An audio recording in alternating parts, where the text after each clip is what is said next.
n'est comme lui. Personne n'est comme lui. Personne. Qui lui ressemble. Il est le Dieu de gloire. Élevé dans les cieux.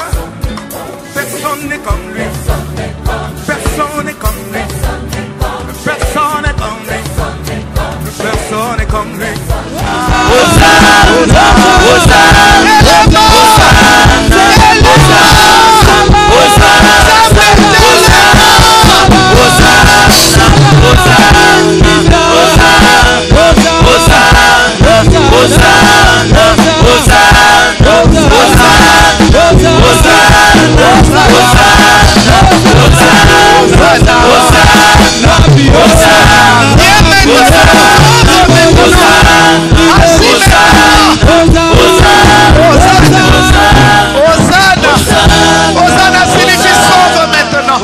Hosanna signifie assis maintenant. Hosanna signifie intervient maintenant. Est-ce qu'il y a quelqu'un qui peut élever sa voix et lui dire Seigneur, j'ai besoin de toi ce matin. J'ai besoin de toi ce matin. J'ai besoin de toi ce matin, Jésus. Hosanna. Merci Seigneur. Hosanna. Semblable à toi, Seigneur, le maître de ma vie. Hosanna. Tu es le maître, le soutien de ma vie éternelle. Agis maintenant, Hosanna. Au nom de toi, Jésus. Sauve maintenant, Hosanna. Viens Seigneur et sauve ma vie, Jésus. Ma vie a sauve de toi. Salaka pene nanga posimba bomoi nangai. Soutiens ma foi, Seigneur. Soutiens ma foi, Jésus. Soutiens ma foi, Seigneur. Hey, hey. Y a-t-il quelqu'un qui peut dire au Seigneur, soutiens-moi, soutiens ma foi. J'ai besoin de ta présence. J'ai soif de ta présence. Hey, hey.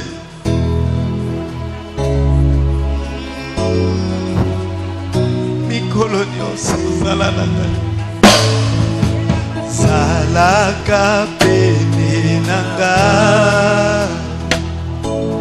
Puerto Sika Kunimananga Nabole Nanga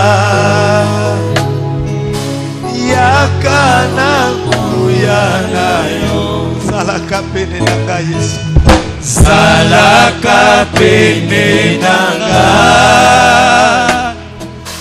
Puerto Sunga Kunimananga Yesu Nabole Munanga Yesu Yakana Kuyanayo Mikolo nyonso Disika nyonso Kamakana ikolo Osunga Yesu Oyaka Nzambe Okama Bomo Inanga Manuele Mikolo nyonso Bisika nyonso Kamakana ikolo Yesu Yesu Oyaka Nzambe Okama Bomo Inanga. Soutiens ma foi, Seigneur. Même dans les moments compliqués, dans les moments de doute, dans des circonstances difficiles, dans les moments où je ne vois rien, dans les moments où je ne comprends rien, dans les moments où je ne sais pas ce qui m'arrivera la minute après. J'ai besoin de ton soutien. J'ai besoin de ton soutien, Seigneur. Besoin de ton soutien, Jésus. Salaka pene nanga Yesu. Salaka pene nanga. Puerto Sunga Kunimananga Nabole Munanga Yesu. Yakana Kuyanayo Salaka salaka pene na ngai. Salaka pene nanga Weto sunga Kundimanga Na bole munanga Yakana muyana yo Mikolo nyonso Bisika nyonso Kabakanga ikolo Osunga Yesu Oyaka Nzambe Okamba bomoi nanga Emmanuele Mikolo nyonso Bisika nyonso Kabakanga ikolo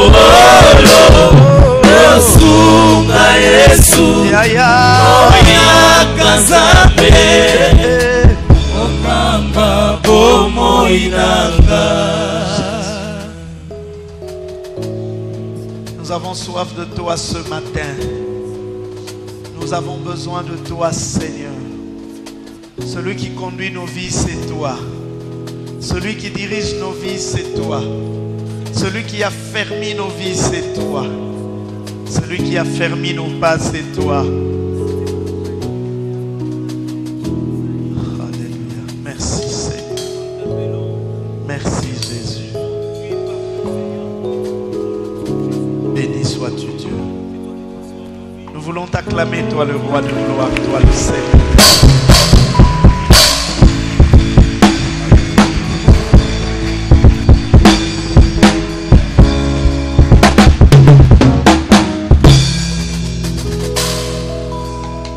Amen. Shalom bien-aimé. Oh non, j'ai besoin d'entendre un vrai shalom. Shalom bien-aimé. Shalom signifie que la paix du Seigneur soit avec vous. Et quelqu'un qui est dans la paix est dans la joie. Quelqu'un qui a la paix a la joie. Amen. Y a-t-il quelqu'un qui est dans la joie? Est-ce qu'il peut le manifester en acclamant pour le Seigneur, le roi de gloire?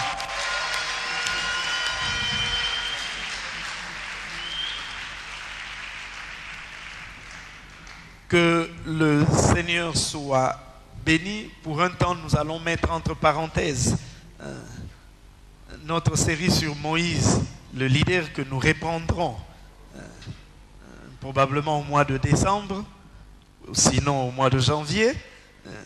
Nous voulons pendant une semaine parler des bénédictions de l'Alliance. Amen. Nous débutons aujourd'hui. Nous enchaînerons demain, mardi, mercredi, jeudi, vendredi, une pause le samedi et nous clôturerons le dimanche.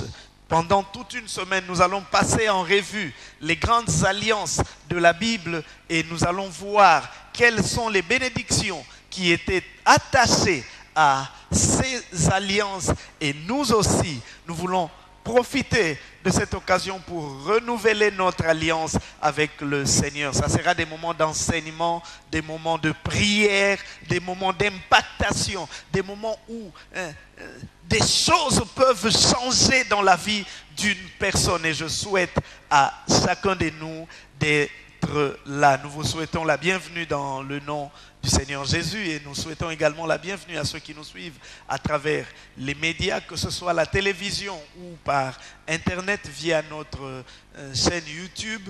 Que le Seigneur vous bénisse et soyez dans la paix et dans la joie du Seigneur. Amen. Bénédiction de l'Alliance 1. Demain, ça sera 2. Mais aujourd'hui, c'est la première partie. Et on en aura 7 comme ça jusqu'au dimanche. Bénédiction de l'Alliance 1.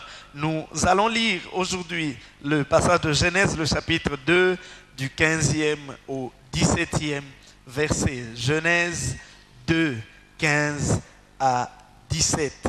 Et si nous avons trouvé, nous lisons dans le nom du Seigneur. Genèse 2, 15 à 17. L'Éternel Dieu prit l'homme et le plaça dans le jardin. L'Éternel Dieu prit l'homme et le plaça dans le jardin d'Éden pour le cultiver et pour le garder. L'Éternel Dieu donna cet ordre à l'homme. Tu pourras manger de tous les arbres du jardin, mais tu ne mangeras pas l'arbre de la connaissance du bien et du mal, car le jour où tu en mangeras, tu mourras. Amen. Est-ce que nous pouvons acclamer la parole du Seigneur?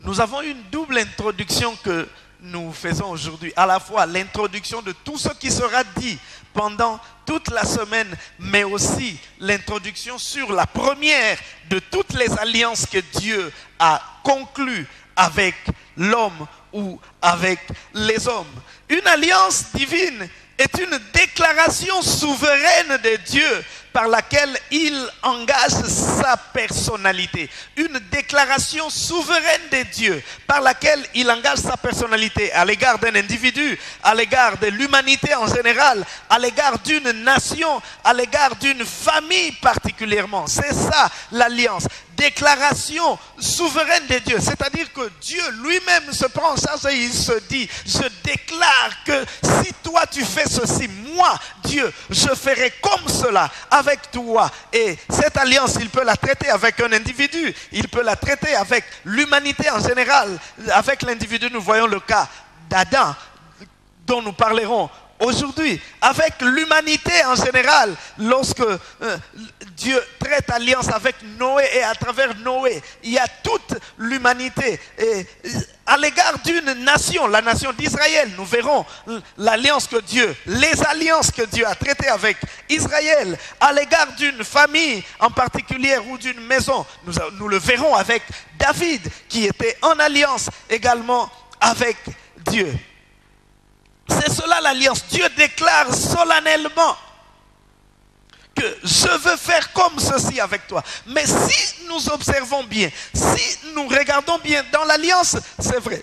Il y a deux parties. Il y a d'une part Dieu, de l'autre part l'homme. Dieu garantit une série de bénédictions à l'homme. Cependant, il y a aussi la part de l'homme dans l'alliance. Amen.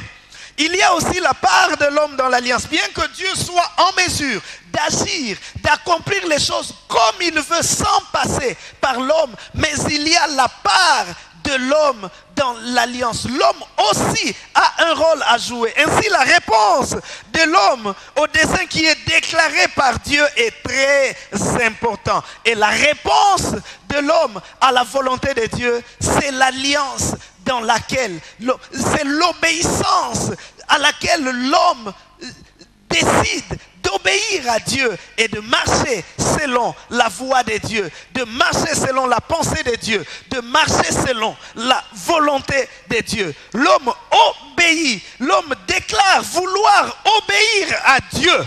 Amen. Cependant, Dieu est fidèle et il est prêt à accomplir tout ce qu'il a dit. Nous verrons toujours deux parties dans cette alliance. Il y a ce que Dieu dit qu'il fera et ce qu'il attend de l'homme, à ce que l'homme fasse. Il dit, si vous écoutez ma voix, vous serez ceci. Si vous écoutez ma voix, vous serez ceci. Et il y a le peuple qui répond à Dieu. Nous verrons donc pendant toute la semaine les 8 grandes alliances que Dieu a traitées avec l'homme. Il y a premièrement l'alliance dans le jardin d'Éden. Il y a l'alliance avec Adam, l'homme qui a été déçu, donc en dehors du jardin. Il y a l'alliance avec Noé. Il y a l'alliance avec Abraham. Il y a l'alliance du Sinaï avec Israël. Il y a l'alliance avec Israël en ce qui concerne la terre promise. Et il y a l'alliance avec David. Et finalement, il y a la nouvelle alliance en Jésus. Je m'excuse, je ne me fais pas comprendre. Il fait très chaud devant. S'il vous plaît, qu'on allume l'autre ventilateur. Dans les temps à venir, on aura des climatiseurs ici. Ne vous en faites pas. Amen. Et ce matin, nous parlerons de l'alliance dans l'Éden, cette alliance qui règle la vie de l'homme pendant son temps d'innocence, alors que l'homme n'a pas encore commis de péché, alors qu'il n'y avait pas encore de péché, Dieu vient traiter alliance avec l'homme. Ainsi, la première alliance de cette série, de toute cette semaine pendant laquelle nous parlerons de l'alliance, il s'agira de l'alliance dans le jardin d'Éden qui a été conclue entre l'homme et Dieu. Et nous l'avons lu dans le livre de Genèse, le chapitre 2, le 16e verset. La Bible nous dit que Dieu plaça l'homme. L'Éternel Dieu prit l'homme et le plaça dans le jardin d'Éden. L'Éternel prit l'homme et le plaça dans les jardins d'Éden. Éden, en hébreu, signifie délice, signifie jouissance. C'est-à-dire que lorsque Dieu place l'homme dans le jardin, Dieu veut que l'homme jouisse de tout ce qu'il a mis à sa disposition. Dieu veut que l'homme soit dans la joie. Ainsi, la volonté de Dieu pour l'homme, la volonté de Dieu pour toi et moi, est que nous soyons dans la joie. La volonté de Dieu pour toi et moi est que nous vivions les délices de Dieu. La volonté de Dieu est que tu sois dans la paix. La volonté de Dieu est que tu sois dans la tranquillité. Et c'est dans ce jardin merveilleux que Dieu place l'homme. C'est Dieu qui a placé l'homme. L'homme n'a pas découvert le jardin. Dieu a placé l'homme. Oh, le Seigneur nous place dans certaines conditions, dans certaines situations. Pas seulement parce que nous l'avons demandé, mais parce qu'il l'a décidé. L'homme n'avait pas demandé, l'homme n'a pas intercédé auprès du Seigneur pour qu'il le place dans un cadre merveilleux. Dieu lui-même, en créant son homme, il s'est dit que cet homme, je dois le placer dans un cadre magnifique. Cela vient de Dieu. Ne pense pas que le bonheur d'un homme vient de l'homme. Non, le bonheur de l'homme vient de Dieu. Avant que toi tu ne penses à ton bien, Dieu a déjà pensé à cela. Ainsi, lorsque toi tu t'inquiètes pour des choses, Dieu a déjà prévu des bonnes choses pour toi. Amen. La volonté de Dieu était que l'homme soit dans la joie, que l'homme vive dans un cadre idéal, dans un cadre agréable. Et en créant l'homme, Dieu lui a donné une place particulière au milieu de toute la création. L'homme était la plus merveilleuse de toutes les créations de Dieu et la plus importante de toute la création de Dieu. L'homme est donc spécial. Il a un statut particulier. Oh, je suis en train de dire à quelqu'un que tu as un statut particulier parmi toute la création de Dieu. Tu es spécial aux yeux de Dieu par rapport à toutes les autres créatures. Raison pour laquelle Dieu avait aussi un projet particulier avec l'homme. C'est vrai, il a créé des animaux, il a créé des végétaux, il a créé des astres. Mais le projet que Dieu avait pour l'homme était différent du projet qu'il avait pour les animaux, qu'il avait pour les poissons, qu'il avait pour les autres créatures. Dieu a un projet spécial pour l'homme. Et ce qui est intéressant, c'est que pour chaque personne, Dieu a un projet spécial et particulier. Toi-même en soi, tu es un projet de Dieu. Alléluia. Oh, tel que je suis là, je suis un projet de Dieu. Il y a des choses que Dieu a préparées pour moi, rien que pour moi. Amen. Il y a des choses que Dieu a préparées pour toi, rien que pour toi. Personne, ce n'est pas pour ton voisin, ce n'est pas pour ta voisine, ce n'est pas pour ton oncle, c'est pour toi. Ce projet-là, Dieu l'a fait pour toi et ça ne sera que pour toi. Et si Dieu a fait un projet pour toi, c'est que rien ni personne ne peut entraver ce projet de Dieu. Amen. Ainsi, la première alliance qui a été contractée dans le jardin d'Éden demandait à l'homme, à Adam bien sûr, de propager la race humaine, de soumettre la création à l'homme, de prendre soin et d'améliorer le jardin, mais aussi d'obéir à la voix de Dieu. Ce sont donc les 4 axes de cette première alliance. Propager la race humaine, soumettre la création à l'homme, prendre soin du jardin et l'améliorer et obéir à Dieu. Nous essaierons par le temps qui nous est donné d'exploiter ces 4 aspects de cette première alliance. Lorsque nous lisons dans le livre de Genèse, le chapitre 1er, le 28e verset, la Bible dit, Dieu les bénit, Dieu créa l'homme et la femme.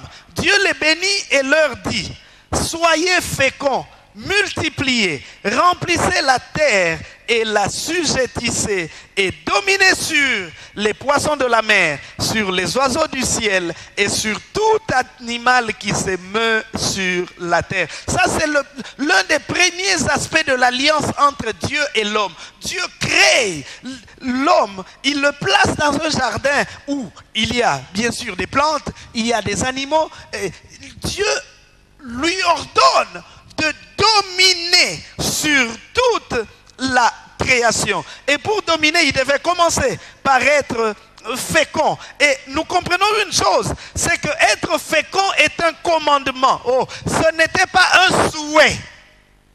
Amen. Est-ce que quelqu'un me comprend?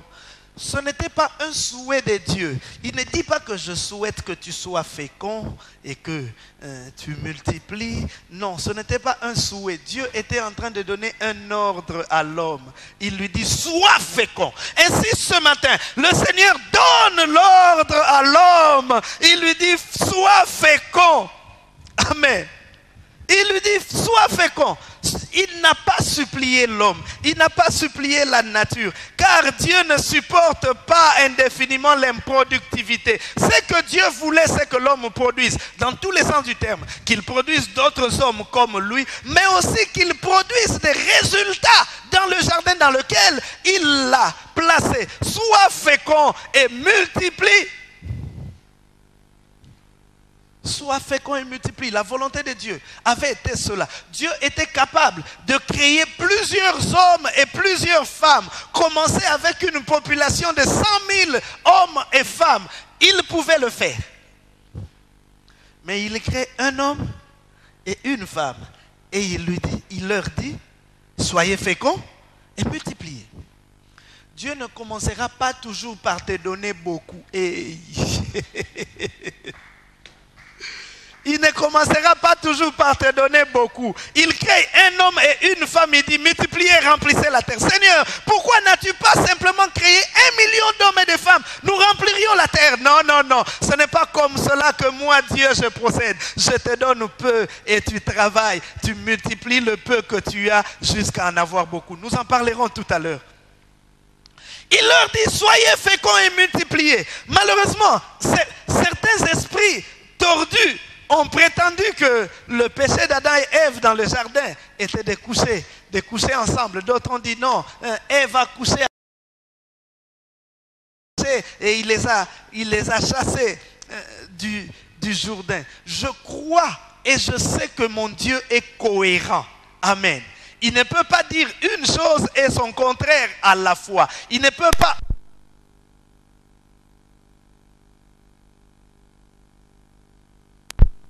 Jésus. Il ne peut pas aujourd'hui dire une chose et demain dire le contraire. Il ne peut pas aujourd'hui dire une chose et demain me punir parce que je fais ce qu'il a dit. Lorsque Dieu dit à l'homme et à la femme, multipliez-vous et soyez féconds, ils étaient où? Ils étaient où? N'est-ce pas dans le jardin? Et comment le même Dieu viendrait les punir pour se multiplier? Il les ferait par la bouche? Non. Bien sûr par la voie sexuelle. Et comment on peut prétendre, comment on peut dire que non, c'est parce qu'ils ont couché ensemble? Lorsque la Bible, j'aime la Bible parce que la Bible est à la fois un livre pudique, mais un livre vrai, qui ne cache pas la faiblesse de ses héros. Nous en avons parlé déjà une fois. Lorsque un homme couche avec une femme, même si elle n'est pas la sienne, en ce qui concerne David, nous le verrons plus tard, en ce qui concerne David, la Bible a dit clairement que David est allé avec la femme d'Uri. Pourquoi Dieu aurait-il honte de dire que Adam a couché avec Ève? Et si c'était que Ève avait couché avec le diable, quelle était la part d'Adam? Quelle était la faute d'Adam? Lorsque la Bible parle d'un fruit, il s'agit d'un fruit. Oh, je veux que quelqu'un dise Amen. Pour que demain des gens qui portent des cravates et des sacs ne viennent pas vous tromper. Amen. L'ordre de Dieu était clair. Il dit multiplier, c'est-à-dire donner naissance à d'autres êtres de la même nature et de la même espèce que vous.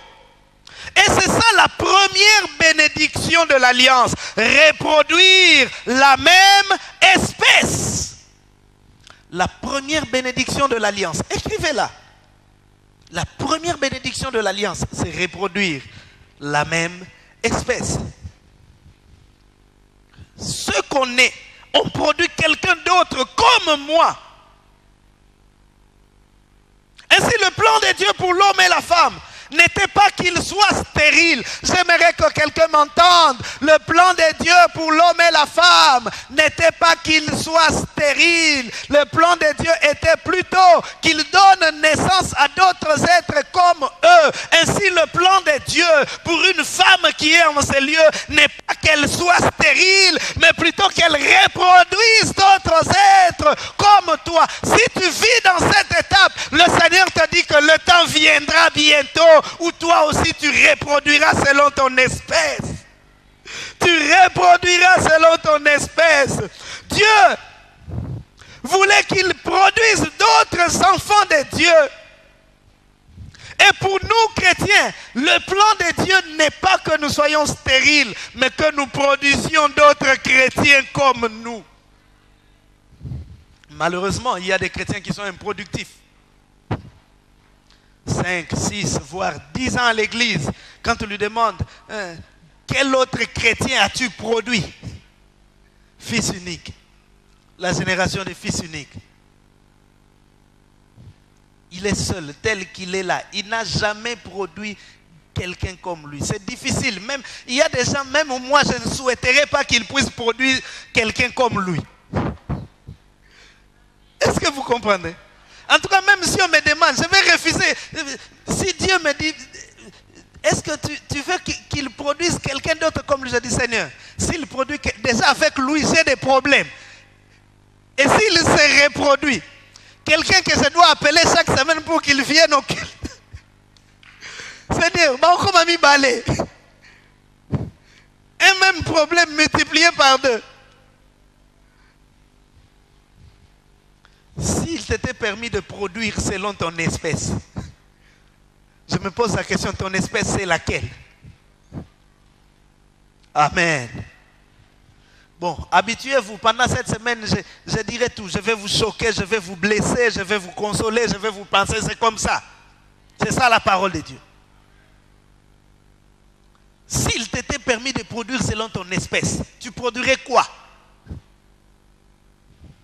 Je vous ai parlé de cet homme en Afrique de l'Ouest qui, lorsque sa chèvre avait mis bas, et il prend la plus petite, le plus petit des chevreaux, celle qui avait un peu une patte tordue. Ah, on a rebogolé bien, ne pensez pas, pasteur. Vous savez, il y a des gens qui pensent que les mauvaises choses, ce sont celles qu'on donne à Dieu. Les mauvais billets, c'est ce que vous triez. Les mauvais billets, c'est ce que vous donnez à Dieu. Les petits billets, c'est ce que vous donnez à Dieu. Les dollars, vous mettez à côté les francs. Et puis quels francs? 200 francs. C'est ça que vous mettez. Les mauvaises choses. Et cet homme va dans la joie avec son petit chevreau, avec la patte tordue. Il arrive chez le pasteur. Oh mon pasteur, oh je t'aime beaucoup. Pasteur, ma chèvre a mis bas, c'est pourquoi je t'apporte un échantillon, pasteur. Le pasteur dans cette joie, il dit, oh mon frère, c'est très bien. Agenouille-toi, je vais prier pour toi. Et puis le frère s'agenouille. Le pasteur dit, Seigneur, je te bénis de ce que mon frère a apporté, ce petit chevreau. Et puis ma prière est que tu multiplies dans sa bergerie des chevreaux de la même espèce. Ah! Pasteur, attends. Il reprend d'abord son chevreau. Il court vite à la maison. Il prend le plus gras des chevreaux. Il dit, pasteur, la prière que tu as faite là, fais ça pour ce genre de brebis. Il veut que de bonnes choses se multiplient chez lui. Cependant, lui, ce qu'il donne.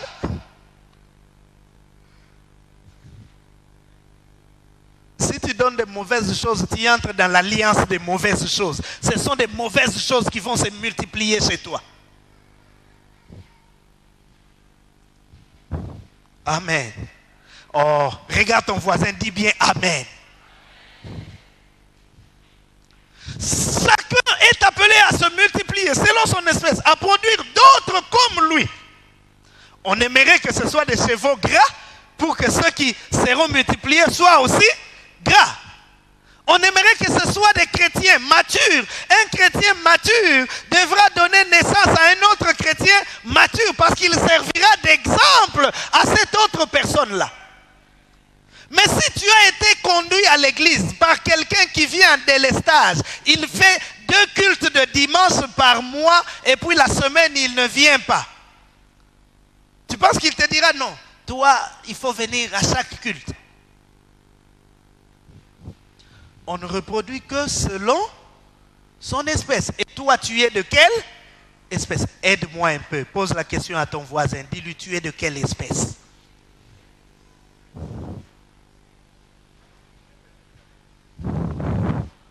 Tu es de quelle espèce? S'il faut que tu te reproduises, tu causeras des problèmes au pasteur. En tout cas, il y a des gens pour lesquels je préférais Azalaga Yemo Nzambe, Azalaga Yemo Rondengwan. Parce que c'est comme il c'est fini. Reproduire selon son espèce. Car la reproduction se fait toujours selon son espèce. Tu ne vas pas planter un manguier et t'attendre à voir des oranges. Non. Tu plantes une mangue, tu auras des mangues. Tu plantes un chrétien négligent, tu auras d'autres chrétiens négligents. C'est comme ça. On ne se reproduit que selon son espèce. Il y a un passage qui nous a été lu pendant la semaine, pour vous qui n'étiez pas là. Le mercredi, nous avons reçu la visite de notre représentant provincial. Psaume 127, le verset 5. Il dit, voici, des fils sont un héritage de l'Éternel. Le fruit des entrailles est une récompense. Comme des flèches dans la main d'un guerrier, ainsi sont les fils de la jeunesse. Heureux l'homme qui en remplit son carquois. Ils ne seront pas confus quand ils parleront avec des ennemis à la porte. Lorsque vous vous multiplierez et que vous vous multiplierez en tant que juste, en tant qu'enfants de Dieu qui craignent le Seigneur, nous serons en paix et nous serons dans la joie. La volonté de Dieu était que l'homme se multiplie. La volonté de Dieu est que lorsque je deviens enfant de Dieu, au bout d'un certain temps, que je sois en mesure moi aussi d'emmener quelqu'un d'autre qui devienne enfant de Dieu. Et que l'autre là aussi, lorsqu'il serait devenu mature, et qu'à son tour aussi il amène quelqu'un d'autre comme enfant de Dieu. Pendant que moi je continue à enfanter, mon frère enfante. Si réellement dans cette église, chaque année, chacun de nous enfantait ne serait-ce qu'un chrétien, nous manquerions de la place ici. N'est-ce pas? Mais pourquoi nous stagnons? Parce que nous sommes la génération des fils uniques. Depuis qu'il est né dans la foi, il n'a jamais amené quelqu'un d'autre. Il est seul. Stérile spirituel. Improductif. Et nous savons ce que Jésus dit à propos des improductifs. Un arbre qui ne produit pas sera coupé et jeté au feu. Notons que la multiplication est aussi un facteur de la conquête. Car plus on est nombreux, plus on a la capacité de conquérir des nouveaux territoires. Plus nombreux nous serons, plus facilement nous pouvons entrer en possession de notre héritage. Le Seigneur le savait. Il crée un homme et une femme. Il leur demande de se multiplier et de remplir la terre. En étant seulement à deux, ils ne pouvaient pas remplir la terre. Il fallait qu'ils produisent. Nous voulons conquérir de nouveaux territoires. Soyons plus nombreux. Je faisais un jour, je ne sais pas pourquoi je ramène tout aux finances. Peut-être que le Seigneur veut nous enseigner quelque chose. Je faisais un calcul. Si nous sommes à 500, si chacun donne $1, nous aurons combien? 5 500 $, n'est-ce pas? Et ça piège, calcule ça simple. On est 500, on donne $1 chacun, c'est 500 $. Si on est à 50 000, on donne chacun $1, on aura combien? Nous allons calculatrice. On est à 50 000, on donne $1, on aura 50 000. Nous donnons le même montant chacun, mais le résultat à la fin est différent. Ce qu'on peut faire avec 50 000 est de loin supérieur à ce qu'on peut faire avec 500. N'est-ce pas? C'est comme cela. Et dans un autre sens, on a besoin de 500 $. Si on est à 500, on donnerait chacun $1. Mais si on est à 5 000, on a besoin de 500, on donnera 0,1 $. On fournit moins d'efforts pour atteindre le même objectif. Pourquoi? Parce qu'on est plus nombreux. C'est donc de notre intérêt de nous multiplier afin que la conquête nous soit facilitée. Là où je dois fournir beaucoup d'efforts, j'en fournirai moins parce que nous sommes plus nombreux. C'est pourquoi même dans la famille, ne sois pas celui qui veut toujours être le centre de la famille. Le matin, tu te réveilles et puis tout le monde est là. Ils ont mis des chaises, ils entrent un à un. Mamboueni, il entre. Toi, c'est quoi?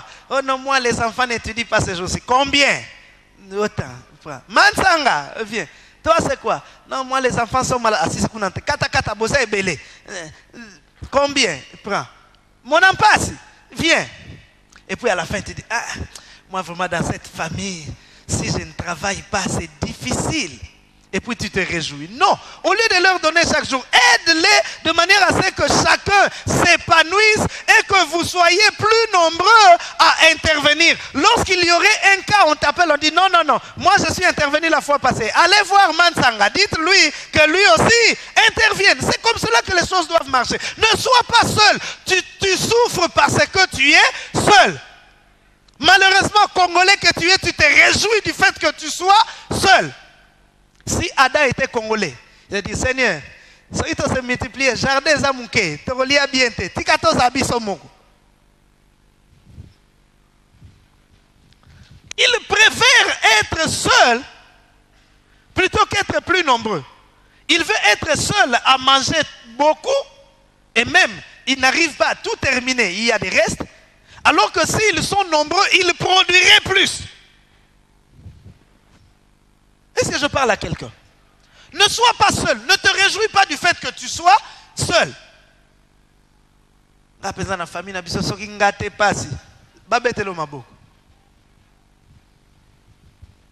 Produis d'autres comme toi. Amen. Qui soient eux aussi capables de faire ce que tu fais. Ah, ça tu n'aimes pas. Il faut qu'on reconnaisse toujours que c'est moi le leader de la famille. Si ces petits montent trop... Je prie pour qu'il y ait des gens qui montent et qui fassent même plus que moi. Ça ne me gêne pas. Amen. Mon frère, ça ne me gêne pas que tu fasses plus que moi. Ça ne me dérange pas que tu fasses mieux que moi. Au contraire, c'est une joie pour moi. Lorsque quelqu'un qui est passé par moi fait plus que moi. Quand on parlera de lui, on parlera forcément de moi parce qu'il est passé par moi. On parlera de moi parce qu'il est passé par moi. Plus nous serons nombreux, plus facile sera la conquête. Regardez Israël. Nous parlerons de la conquête de la terre promise pendant la semaine. Mais lorsque nous lisons Exode, le chapitre 23, le verset 29, Dieu dit à Israël, je ne les chasserai pas. Il parlait des ennemis. Je ne les Hétiens, les Éviens, ceux qui habitaient Canaan. Je ne les chasserai pas en une seule année loin de ta face, de peur que le pays ne devienne un désert et que les bêtes des champs ne se multiplient contre toi. Je les chasserai peu à peu loin de ta face jusqu'à ce que tu augmentes en nombre et que tu puisses prendre possession du pays. Le Seigneur conduit Israël en Canaan. Il leur donne un pays où coule le lait et le miel. Mais ce pays n'était pas vide. Dans ce pays, il y avait des Hétiens, des Éviens, bref, les Cananéens. Peut-être qu'Israël s'est plus dit, Seigneur, mais tu as dit que tu vas nous donner les pays et puis il y a encore ces gens-là dans les pays. Chasse-les pour que nous régnions seuls dans le pays. L'Éternel leur dit, non, non, non, je ne peux pas les chasser du coup. Sinon, il y aura des grands vides. Et les bêtes sauvages vont se multiplier et ils vont vous dévorer. Je vais les chasser petit à petit, jusqu'à ce que vous soyez en nombre capable de contenir tout le pays. C'est-à-dire qu'une bénédiction, lorsqu'elle n'est pas accompagnée d'une multiplication, elle devient un danger. Et tu ne m'as pas compris. Une bénédiction, lorsqu'elle n'est pas accompagnée d'une multiplication, elle devient un danger. Tu as écrit? Une multiplication, lorsqu'elle n'est pas accompagnée, une bénédiction, lorsqu'elle n'est pas accompagnée d'une multiplication, elle devient un danger. Tu as une bénédiction, mais ta foi ne s'est pas multipliée. Tout ce que tu as en toi ne se multiplie pas. Tu es toujours petit, mais avec une grande bénédiction. Elle va t'étouffer. C'est pourquoi plusieurs n'ont pas su gérer la bénédiction de Dieu. Parce que, c'est vrai, les moyens se sont accrus, mais leur capacité à gérer ces moyens est restée la même. Et ils se perdent. Nous avons besoin de nous multiplier. Le Seigneur a prévu des bénédictions pour cette église. Mais à ce nombre ici, ça n'arrivera pas. Est-ce que quelqu'un me comprend? Là, je touche déjà à la pensée de l'année prochaine, de la multiplication surnaturelle. Tu veux avoir de grandes choses, multiplie-toi. Donne naissance à d'autres comme toi, afin que la bénédiction soit encore plus grande. Et c'est comme nous l'avons dit, la première bénédiction prononcée par Dieu sur l'homme était donc la fécondité. Dieu a dit, soyez féconds, multipliez-vous. Il leur disait par cela, donnez vie, donnez naissance, engendrez. Dieu voulait qu'il donne naissance à d'autres êtres. La bénédiction de la fécondité ne concerne pas seulement les fruits de nos entrailles, elle concerne aussi tous les domaines de notre vie. Dieu veut que nous soyons productifs. Amen. Dieu veut que notre relation avec lui soit productive. Dieu veut que notre engagement dans son œuvre soit productif. Dieu veut que notre relation en couple soit productive. Dieu veut que notre relation avec nos enfants soit productive. Dieu veut que notre travail soit productif. Dieu veut que notre entreprise soit productive. Dieu veut que nos projets soient productifs. Dieu veut que ce que tu as en toi puisse être multiplié. Amen. Soyez féconds, multipliez. Que mes ressources soient multipliées. Que mes capacités soient multipliées. Que ma relation avec mon épouse soit multipliée, productive. Que chaque année, nous grandissions en complicité. Malheureusement, dans la plupart des couples, c'est le contraire. Au début, c'était bien. Plus on avance, plus on se sépare. La femme est plus avec les enfants, l'homme est plus avec le travail. À chacun ses intérêts. J'aimerais poser une question à ceux qui sont mariés.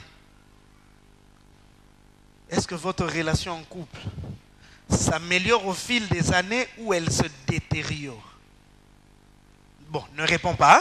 Ça, c'est pour toi. Garde ça en toi. Est-ce que ta relation en couple, elle s'améliore ou elle se détériore? Ta relation avec tes enfants s'améliore ou elle se détériore? Ta relation avec Dieu, elle s'améliore ou elle se détériore? Peut-être que tu vas dire que non. En tout cas, je crois qu'elle s'améliore parce que j'ai de plus en plus de faveurs, j'ai de plus en plus de grâce. Oui, mais est-ce que toi tu pries de plus en plus? Est-ce que tu lis la Bible de plus en plus? Parce qu'il doit y avoir une réciprocité. Là où tu es aujourd'hui, ce n'est pas là où tu étais il y a 5 ans. Tu reconnais que Dieu t'a fait progresser. Oui, mais est-ce que toi tu as fait progresser Dieu dans ton cœur? Est-ce que tu as fait progresser Dieu autour de toi? Est-ce qu'il y a de plus en plus de gens autour de toi qui connaissent Dieu? Pourquoi Pourquoi voulons-nous seulement que Dieu fasse des choses pour nous alors que nous sommes incapables d'en faire pour lui? Ainsi, tout doit être fécond et non stérile. Dieu n'aime pas l'improductivité. Nous devons produire, tu dois donner naissance, tu dois donner vie, tu dois créer, tu dois bâtir, tu dois faire des choses, tu dois mettre des choses en place. Dieu t'a donné des dons, il t'a donné des capacités, il t'a donné des talents, il t'a donné des possibilités. Il t'a mis dans des conditions pour produire, alors produis. Dieu place l'homme et la femme dans le jardin. Ne restez pas seuls. Quand je reviendrai, que je trouve qu'il y a un plus au milieu de vous. Qu'il y ait un plus au milieu de nous. La deuxième exigence, le deuxième aspect de cette première alliance, c'était de soumettre la création à l'homme. Le Seigneur place l'homme et la femme comme maîtres de la création. Nous l'avons dit, il crée l'homme et la femme et il les place là, dans les jardins. Il les bénit, il leur dit d'être féconds, mais aussi d'être féconds, de se multiplier, mais aussi d'assujettir la création, de la dominer. Dieu demande à l'homme d'exercer son autorité sur la terre. L'homme devient le représentant de Dieu sur la terre et en tant que tel, il doit dominer. Il doit dominer. Aux yeux de Dieu, nous l'avons dit, l'homme a un caractère spécial, un caractère particulier. Et en tant que représentant de Dieu, il doit gouverner.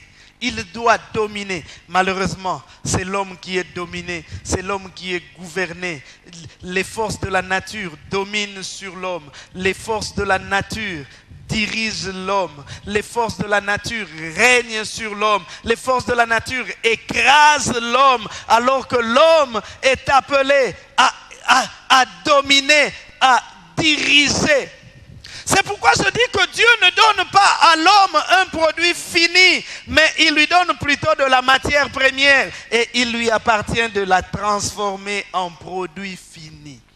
De la même manière que je t'ai dit que Dieu ne te donnera pas forcément beaucoup pour que par la suite tu en aies beaucoup, il te donne un fonds de démarrage pour que tu multiplies. Vous vous souvenez, dans la parabole des talents, n'est-ce pas? Il donne à l'un un talent, à l'autre 2, à l'autre 5. Mais dans sa pensée, quand il reviendrait, il s'attendait à avoir plus que ce qu'il a donné. Ça, c'est dans la pensée de la multiplication. Mais Dieu ne nous donnera pas toujours des produits finis. Tu as besoin du pain, il ne te donnera pas forcément du pain. Il te donnera peut-être des grains de blé alors que toi, tu as besoin du pain. Tu vas s'aimer et puis peut-être il te donne une graine. Tu vas s'aimer, tu vas moissonner, tu vas moudre, tu vas fabriquer le pain. Ainsi, à la longue, c'est le pain que tu as, que tu avais demandé au début. Le Seigneur ne te donnera pas toujours un produit fini. Il y a des gens qui attendent que Dieu leur donne un produit fini. Seigneur, vraiment, j'ai besoin du travail. Seigneur, donne-moi le travail. Mais il t'a donné l'intelligence. Mets en jeu ton intelligence et crée un travail. Ah, ça, c'est pas pour les Congolais. Hein? Des jeunes gens qui viennent de célébrer leur diplôme. Il y a eu des collations à gauche, à droite et qui attendent. En tout cas, après les élections, on nous a dit que les investisseurs étrangers vont venir. Attendez-les. Dieu ne te donnera pas un produit fini. Il te donne l'intelligence. Fais marcher ton intelligence. Qu'est-ce que je peux faire? Vous pouvez avoir tous les mêmes moyens à votre disposition, mais vous ne ferez pas tous les mêmes choses. Pourquoi? Parce que tout dépend de l'intelligence. On te donne 100 000, toi tu te dis, bon, 100 000 là, j'ai réparti selon les nombres de jours, je vais manger. Un autre, on lui donne les mêmes 100 000, il dit non, ces 100 000, je vais les tourner. Ainsi, toi, tu dis que 100 000, tu vas manger pendant un mois. Au bout d'un mois, c'est fini, tu retournes auprès de celui qui a donné. Est-ce que tu peux me donner maintenant pour ce mois? Il dit non, je ne t'avais pas donné pour le mois. Je t'avais donné pour toute la vie. Vous voyez comment il y a des gens qui gaspillent les munitions de toute la vie en un mois. Dieu nous donne l'intelligence. C'est à nous de faire marcher notre intelligence. Dieu ne nous donnera pas tout. Il a mis l'homme dans le jardin. Le jardin était un cadre beau. Mais il lui dit, assujetti domine. Et nous en parlerons dans le point suivant. Améliore. C'est la tête de l'homme qui doit travailler.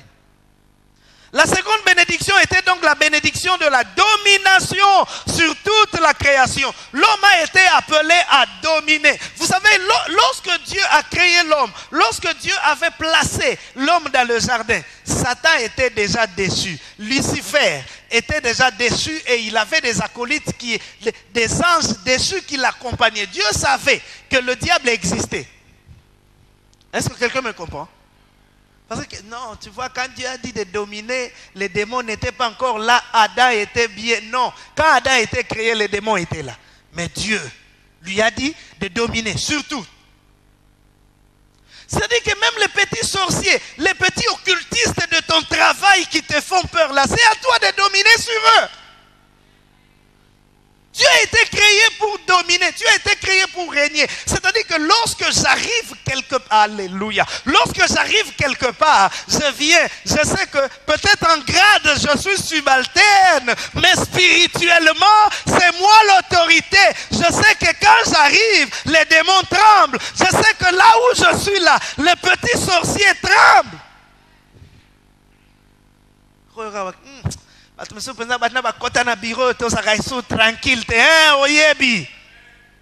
Vous savez, si quelqu'un qui te cherche la nuit, si tu vois quelqu'un commencer à te proférer des mauvaises paroles le jour, c'est que la nuit il a essayé, il n'a pas pu.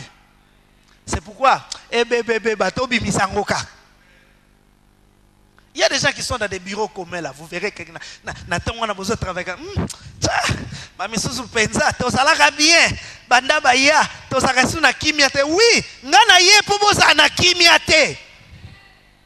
si je suis enfant de Dieu, comment toi, sorcier, tu dois être tranquille? Oh, enfant de Dieu, si là où tu es, tu ne déranges pas, pose-toi des questions, c'est qu'il y a quelque chose. Bon, je ne te dis pas que quand il commence à déranger les gens, aux musiques qui ont tiré, Makasimbal, ah papa, tout ça n'a bureau, voilà, ceux qui disent moi ils sont dérangés, non, je ne parle pas de ça. Parce qu'il y a des gens qui font tout pour déranger, non. Je dis que si ta présence ne dérange pas les gens, c'est qu'il y a quelque chose qui ne va pas. Il y a des gens, quand il est gentil, et puis quand un jour il se décide, il dit aujourd'hui je ne parle pas, il vient, il est là calme, orgueil, mais naseka naza orgueil, vanda kimia naza orgueil. Maintenant vous voulez que je fasse quoi? Ne vis pas en fonction des gens, c'est que ta présence là dérange. Tu es appelé à régner, tu es appelé à dominer. Là où tu es, les gens doivent sentir qu'ici, là, il y a un enfant de Dieu. La nuit, là, ils ne dorment pas.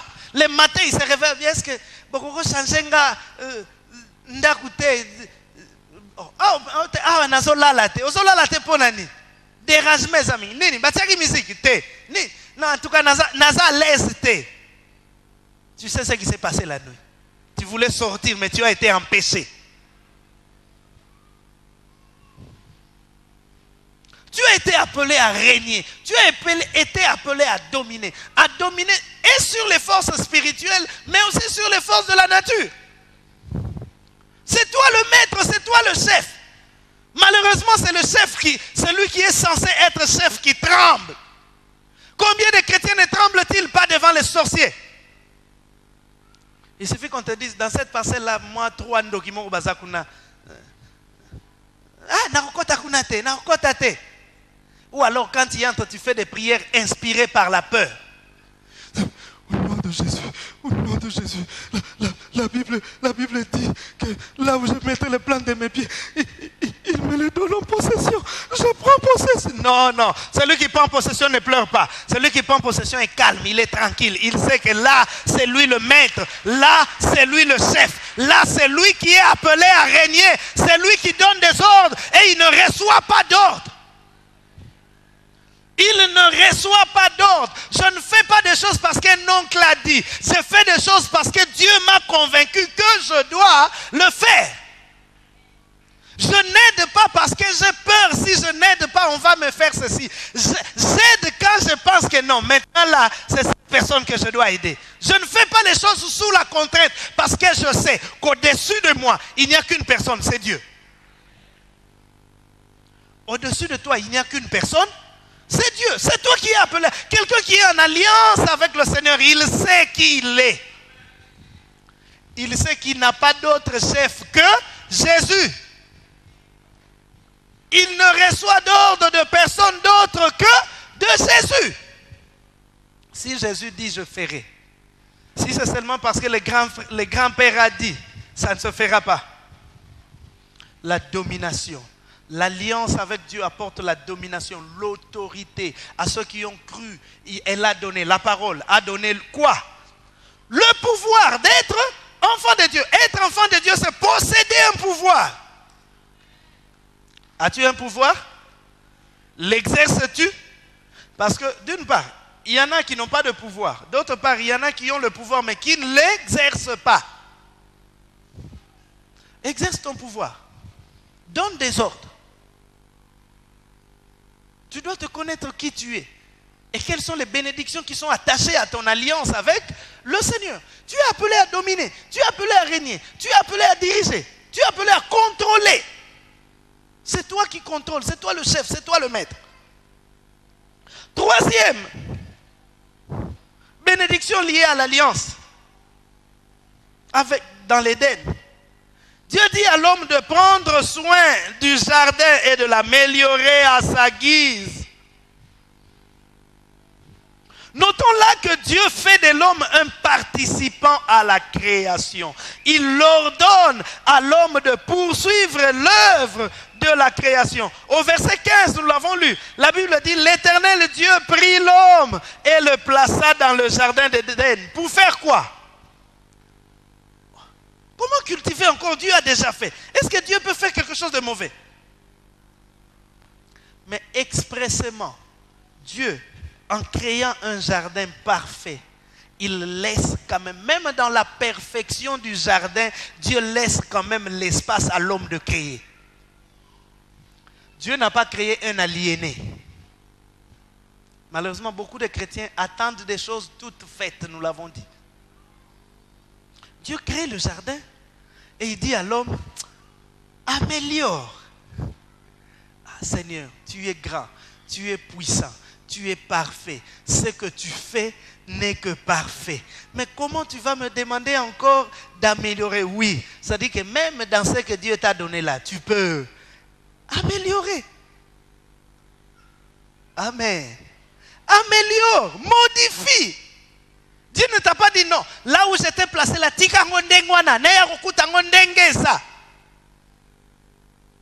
peux améliorer. Dieu t'a donné la vision de faire ceci et tu as dit oui, je peux, dans le cadre même de la poursuite de cette vision, je peux faire des extensions comme cela, comme ça embellit. Amen. Ce que Dieu t'a donné est brut, c'est à toi de l'améliorer. Dieu place l'homme dans le jardin, il lui dit d'améliorer le jardin.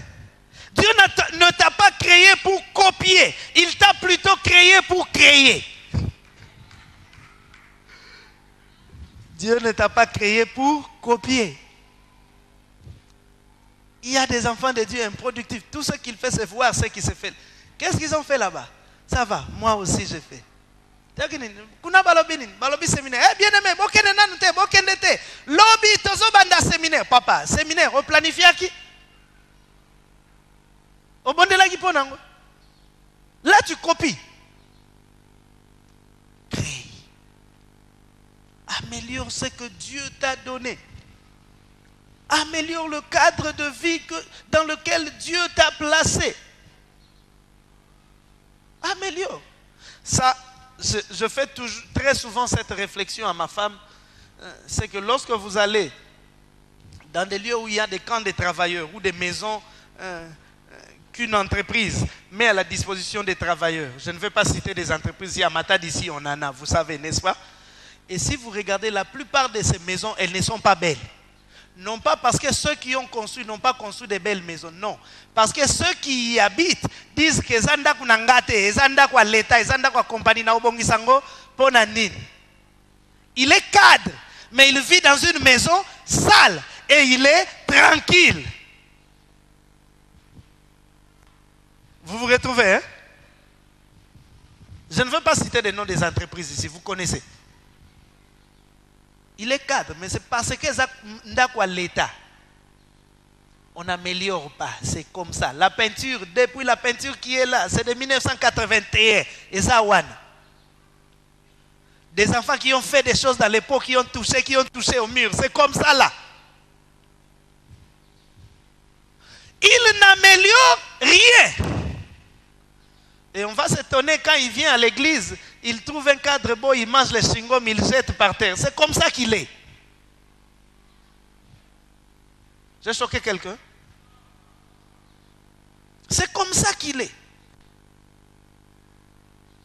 Aucune amélioration du don qu'il a reçu de la part de Dieu, tel qu'il l'a reçu de manière brute, c'est comme cela qu'il l'exploite, comme ça.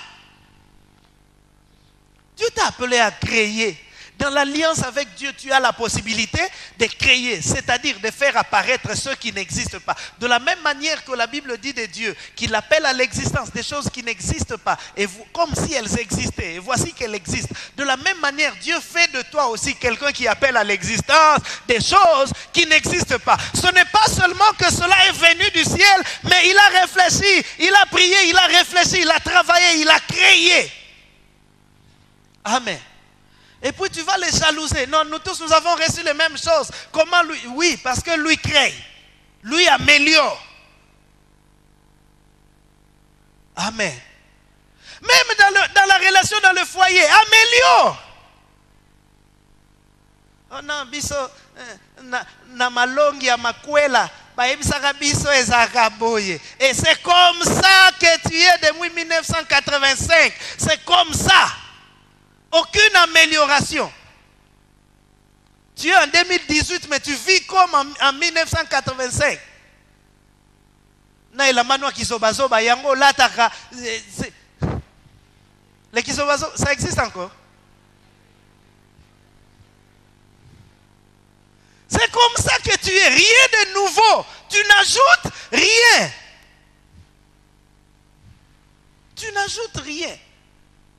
Tel que tu es là, c'est comme ça. Et puis tu vas venir pleurer. Oh non, tu vois, moi, on ne s'occupe pas de moi. Comment on va s'occuper de toi? Tu ne fais pas de mise à jour.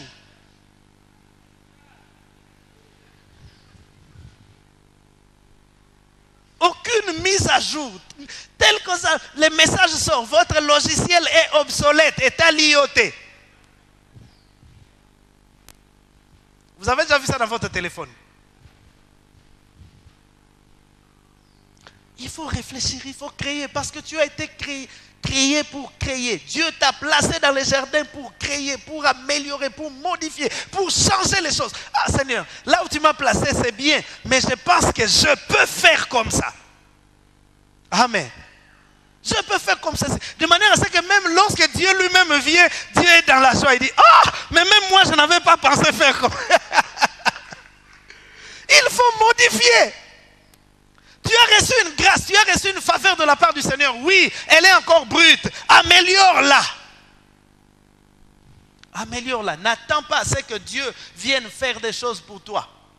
Et Dieu a pris soin de dire à Adam, je te place dans le jardin. C'est un cadre beau. Mais regarde, ce que tu peux ajouter de plus. Il y a la touche de Dieu. Il y avait la touche de Dieu dans le jardin. Mais il fallait qu'il y ait aussi la touche d'Adam. Alléluia. Est-ce que dans ta vie, il n'y a que la touche de Dieu ou il y a aussi ta touche? Ou on sent que non, Dieu lui-même dit que ça, ce n'est pas moi, c'est lui. Dieu t'a appelé à créer, alors crée. Dieu t'a appelé à améliorer le cadre dans lequel tu es. Améliore. Dieu t'a appelé à changer des choses, alors change-les. La troisième bénédiction se trouve donc dans le fait que l'homme soit en position d'améliorer la création de Dieu. Dieu faisant de l'homme un autre créateur. Tu es un créateur tel que tu es là-haut. Tu es un créateur, crée. Des choses qui n'existent pas existeront à partir de toi. Vous êtes tous nés dans la même famille. Vous avez étudié dans les mêmes écoles. Vous avez mangé les mêmes nourritures. Mais toi, tu fais des choses différemment de ceux de ta famille. Oh, moi, j'aime ceux qui font des choses différemment de la famille. Si on peut reconnaître la lignée de la famille par telle chose, mais à un moment donné, on voit quelqu'un qui s'est démarqué. Alléluia. Oh, démarque-toi. Laisse-moi te dire que ceux qui influencent leur génération, ce sont ceux qui se démarquent de l'ordinaire. Sors de l'ordinaire. Ne fais pas que les choses que tout le monde fait. Fais ce qui est à toi. Ne suis pas seulement ce que d'autres ont fait. Fais ce qui est à toi pour que demain d'autres te suivent. Démarque-toi de ta famille. On sait que vous avez toujours été comme ceci. Vous avez toujours fait comme cela. Mais toi, ajoute quelque chose de plus que les autres n'ont pas fait. C'est pourquoi il y a certains qu'on qualifie de féticheurs simplement parce qu'ils ont fait des choses différemment des autres. C'est que l'homme ne comprend pas. Très facilement, il les taxe des magies des sorciers. Regardez les disciples. Ils étaient dans la barque. Jésus marche sur l'eau. Leur première idée, ce n'était même pas que non. Jésus nous avait dit qu'il va nous rejoindre. Leur première pensée, c'était quoi? C'est un fantôme. Pourquoi devait-il seulement penser que c'est un fantôme? Parce qu'il n'avait pas compris. C'est que l'homme ne comprend pas. Il dit que c'est les sorciers, ce sont les fétiches. Et lorsque Pierre dit, oh, j'aime des gens comme Pierre, Seigneur, si c'est toi, ordonne que moi aussi, ils étaient nombreux là. Pourquoi tous n'avaient pas dit, Seigneur, marchons sur l'eau? Seigneur, si c'est toi, ordonne que je vienne. Le Seigneur dit à Pierre, viens. Oh, le Seigneur, peut-être dans son amour pour tous les disciples, devait dire, non, vous tous venez. Vous êtes mes disciples, je vais vous apprendre à marcher sur l'eau. Venez. Ils étaient à 12, mais un seul a fait l'expérience de marcher sur l'eau, c'est Pierre. Pourquoi? Parce qu'il s'est démarqué. Et sûrement que les autres étaient en train de l'interpeller quand il dit, Seigneur, si c'est toi, ordonne que je vienne. Mais Pierre, Keba Pierre, Keba. Il dit, Pierre, viens. Il fait partir, on pouvait être Pierre, Ezamaï. Pierre, Maï, Tala. Yangona Simbia, Eza Libangate, Ezamaï. Il a marché. Même s'il a failli s'enfoncer, le Seigneur l'a tenu par la main. Et puis, ils sont rentrés tous deux avec le Seigneur, entrant dans la barque. Ainsi, on pouvait dire tout ce qu'on pouvait dire. Mais à un moment donné, Pierre pouvait dire à ses amis, moi j'ai marché sur l'eau. Vous avez marché sur l'eau? Toi, tu as marché sur l'eau? Nga, natambola l'kolamai.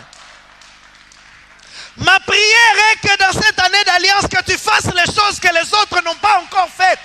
Même s'ils vont te taxer d'occultiste, même s'ils vont te taxer de magicien, mais toi tu marcheras sur l'eau pendant qu'eux seraient dans la barque. Ils avaient tous la même appellation, apôtre, mais il y en avait un qui a marché sur l'eau. Nous serons tous appelés enfants de Dieu, mais il y en aura qui feront des choses que les autres ne feront pas, parce qu'ils vont se démarquer. Alors démarque-toi de la foule, démarque-toi de la famille, démarque-toi de ceux de ton département, démarque-toi de ceux de ta famille, démarque-toi et fais quelque chose de différent.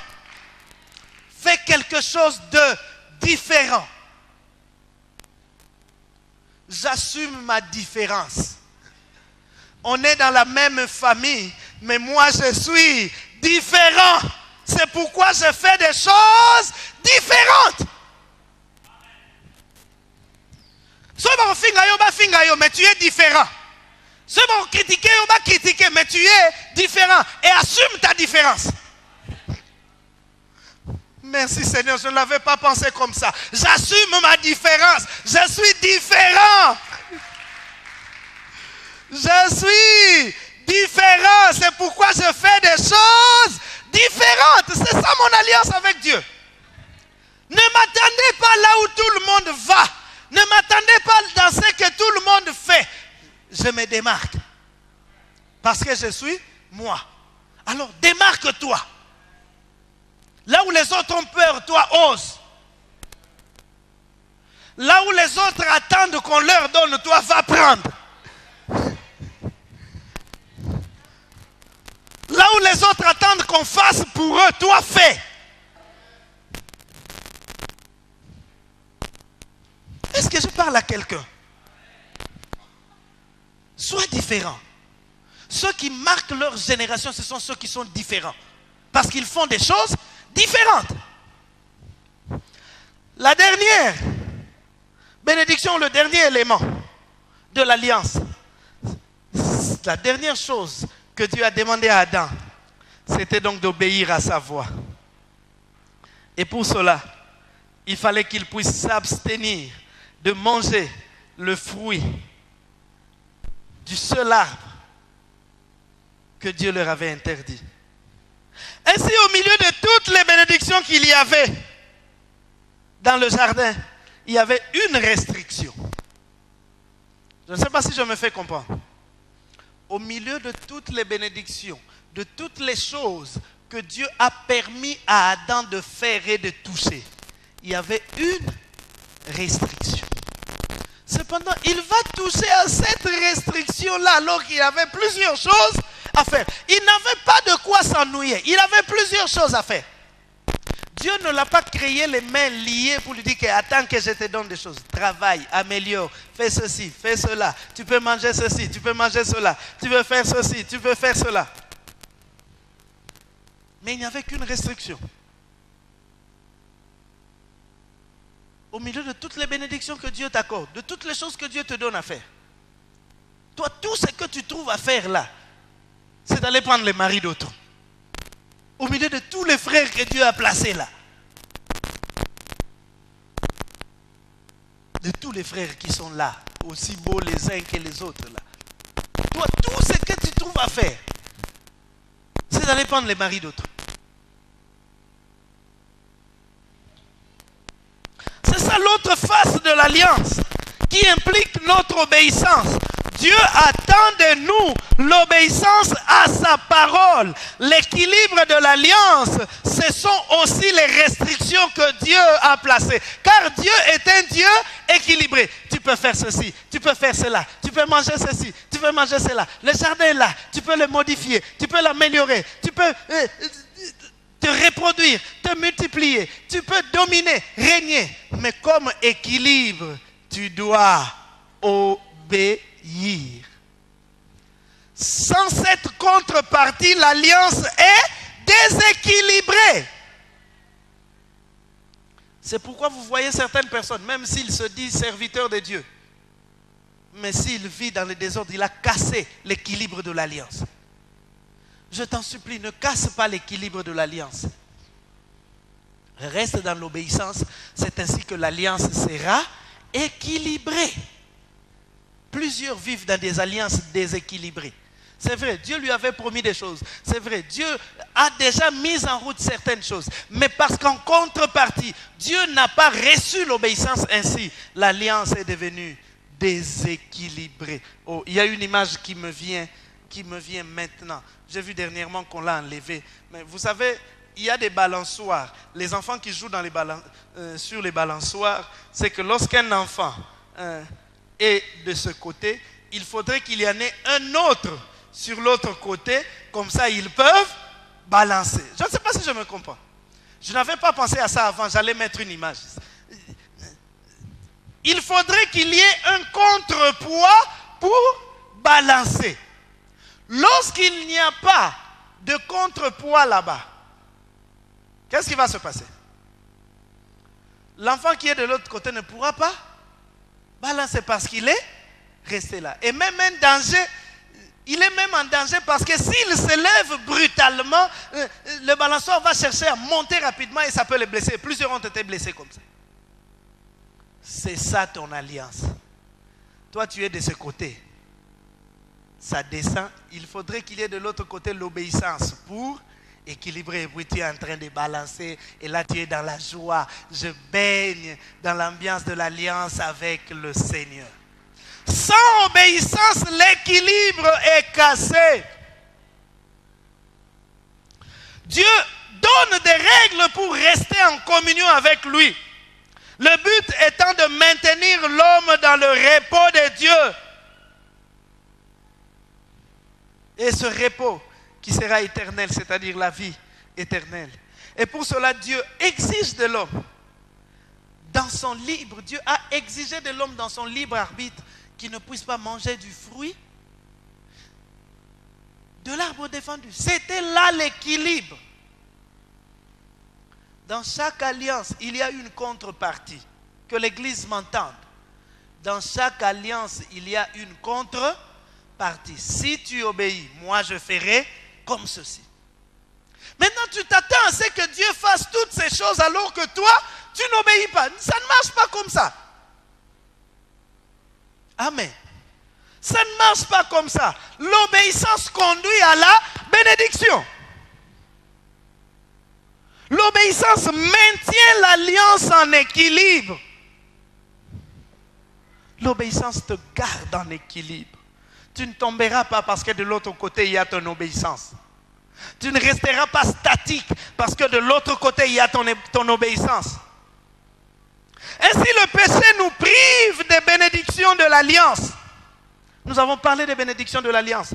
Multiplication, tu dois dominer, tu vas créer. Et toutes ces bénédictions ne seront valables que si l'obéissance est en contrepartie. Lorsqu'il n'y a pas d'obéissance, l'équilibre est rompu. Ainsi, la catastrophe peut arriver. C'est pourquoi plusieurs enfants de Dieu vivent la catastrophe alors qu'ils ont reçu des promesses. Ils tiennent Dieu pour menteur. Ils tiennent les prophètes que Dieu a utilisés pour menteurs alors qu'eux-mêmes ont rompu, eux-mêmes ont brisé l'équilibre de leur alliance. Si nous demeurons fidèles, nous resterons sur la ligne droite de la bénédiction de l'alliance de Dieu. Sois fidèle et tu vivras la domination. Sois fidèle et tu vivras la multiplication. Sois fidèle et tu vivras la création. La fidélité de Dieu. Nous voulons bien aimer conclure ce message en disant que Dieu a placé l'homme dans le jardin afin qu'il multiplie, qu'il domine et qu'il gère.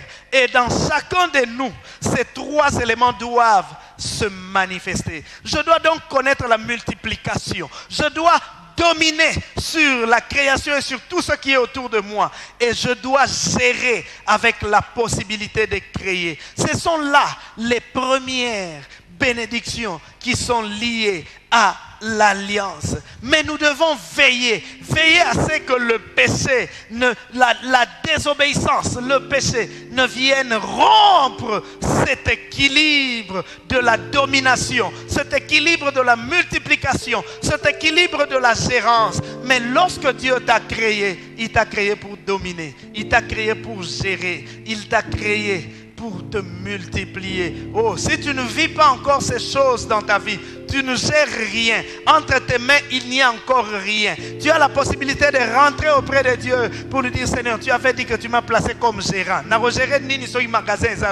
Mais des choses. Si tu ne vis pas encore de multiplication, au contraire, toi, ce que tu vis, ce sont des soustractions et des divisions. Dis au Seigneur, je ne veux plus perdre. Je veux que ce que j'ai multiplie entre mes mains. Si tu ne domines pas encore, au contraire, c'est la maladie qui domine sur toi, c'est la pauvreté qui domine sur toi, ce sont les ennemis qui dominent sur toi. Tu as aussi la possibilité de dire, Seigneur, je veux rentrer dans cette alliance. Y a-t-il ce matin quelqu'un qui veut renouer son alliance avec le Seigneur? Peut-être que tu avais reçu des promesses de la part du Seigneur et que c'est la désobéissance qui t'a éloigné de l'équilibre de l'alliance. Ou alors tu as aimé l'alliance avec le Seigneur, mais tu ne vis plus ses effets, tu ne domines plus, tu ne gères plus, tu ne vis plus la multiplication. Tu peux aussi retourner devant le Seigneur et lui dire, Seigneur, je veux retourner à la première alliance. Je veux vivre la première alliance. Est-ce que quelqu'un peut se lever avec moi